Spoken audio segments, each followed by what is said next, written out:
The very important question. There's a difference between what I think will actually happen and the blue sky of what I wish would happen. Two very different things, and probably different videos, honestly. We have to remember, Iger has 2 years, and the majority of those 2 years are to fix what has gone wrong and also groom someone to be his replacement. That's a lot for 2 years.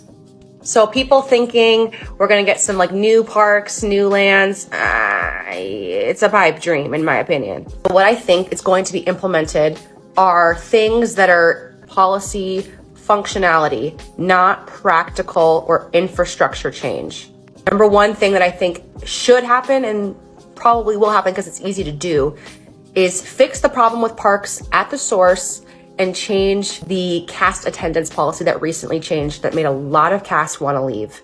Long story short, it made attendance and calling out of work when maybe it was necessary to as a cast member much more difficult, and a lot of people were not going to stand for that and they left, which meant we get a lot less cast members, which made functionality of the parks and operations not doable. That's why you see the parks are more trash and dirty, and that's why rides are breaking down. That's why you're seeing more disgruntled cast members, because there's not enough of them. They're overworked, underpaid, underappreciated, underrespected. That'll bring a lot of the cast members that want to be there, who are passionate about that job, back, and it'll all trickle down to park experience. Things will not get cheaper, people. It is not cheaper without Chapek, okay? The things that cost a certain amount are going to stay the same. But the difference is that it will be worth the money. The best part about Iger was that he knew how to deliver on magic.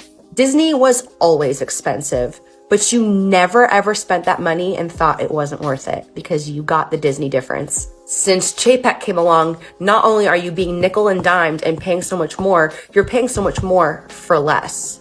So I think that there will be, and I don't know exactly how, a way for Iger to maintain the current costs while delivering more of the magic. If you want me to get into Fast Pass or Lightning Lane or Genie Plus retooling, I think that might need to be another video, but boy, do I have thoughts. So attendance policy number one, and number two, I think that's gonna happen is the biggest bane to the budgetary existence for Disney is Disney Plus, and I think they're going to scrap the whole raising of the price and bringing in commercials. I think they're just going to keep it the same. Those are the two things I think are going to happen first, but I have so much more. So be sure to follow.